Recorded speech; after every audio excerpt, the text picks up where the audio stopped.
How do you create a rich fantasy world? Something that lives, breathes and has its own life. Something that never really goes away when you turn off the computer, but still lives on within you. Well, you're about to find out how we do it. Hello and welcome to another dev story. I'm Magnus, your humble storyteller, and today I will regard you with a tale of how we created the world of Songs of Conquest.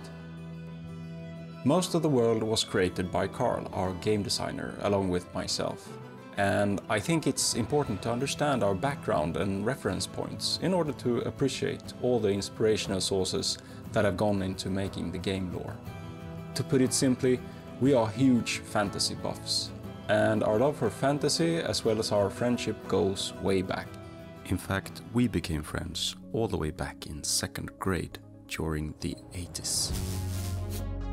This was the golden years of role-playing games and board games in Sweden. Carl got a role-playing game for his 7th birthday, and that put us both on a path filled with adventure and magic. You could say that this boom of the gaming hobby, along with the rise of VHS movies and comics, nurtured us into world-building, escapism and just a general love for everything fantasy. I mean, games were just a growing cultural trend in Sweden. The 8-bit era with the NES and Sega, arcade halls and home computers, we consumed all of it. As we grew older, we diversified our palette into Euro board games, Warhammer miniature battles and live-action role-playing. We pretty much did it all.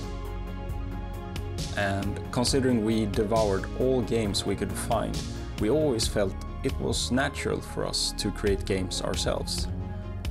And we also share great interest in fantasy literature.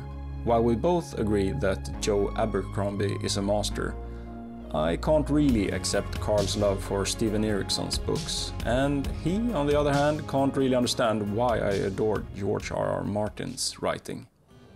Anyhow, one game in particular had us spend days and sometimes even nights playing it. So when we set out to create Songs of Conquest, this was one of our main inspirations.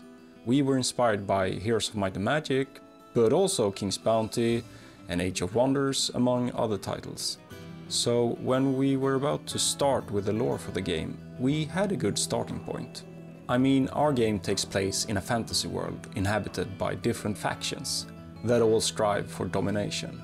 We figured that if we nailed the basic elements of all the factions, the details of the world would be much easier to flesh out.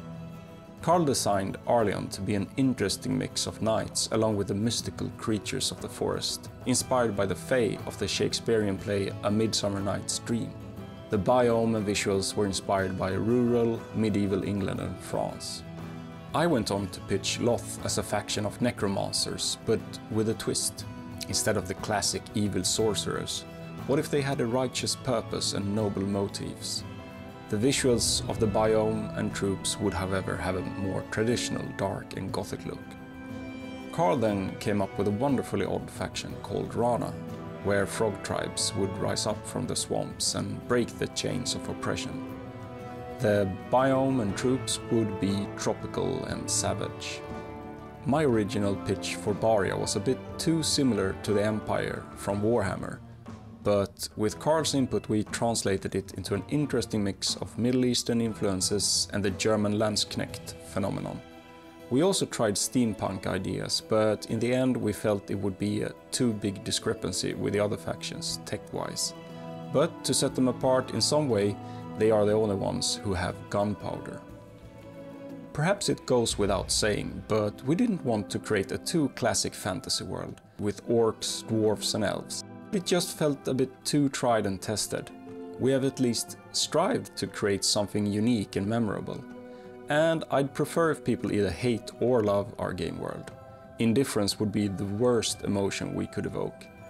As long as we make you feel something strongly about the world and lore, then I think we are on the right path. As the development progressed, we signed up a Canadian fantasy writer called Kim Tuff. She and Carl has really sketched out, built and rebuilt the campaigns over and over again, to really create something that breathes a lot of flavor and fantasy. Another step towards a believable game world was taken by creating a world document. It is mandatory to read this document before anyone starts working with us.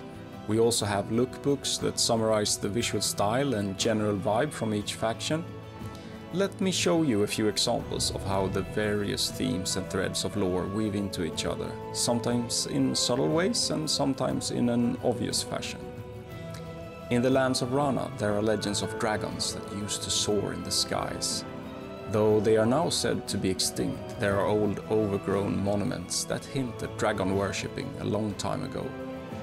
Likewise, there are artifacts, such as the petrified dragon egg and a dragon scale crown, that fuse more of these type of details into the lore. If we shift focus to the island of Arleon, we'll find baronies squabbling over the crumbs of a long since fallen empire, called the Aurelian Empire. But all that remains now are legends of the golden years. And littered across the countryside are objects such as Aurelian milestones, old statues and even shrines where the people can leave offerings to the saint like Aurelia and pray for better times to come. This all feels truly important to us, and this is just a few examples of how we try to create a world that feels genuine, that has its own life. We truly believe that we have come up with a world that is rich, interesting, and a place where we hope many adventures will take place over the coming years. So there you have it. If you liked this video, please take the time to press the like button, subscribe to our channel and hit the bell button. It really helps us getting the word out about our game. You can also wishlist the game if you haven't done so already. And if you have any follow-up questions or perhaps suggestions on other topics you want to know more about, just drop a line below and we'll do our best to reply. We read all the comments and truly appreciate all the input we get.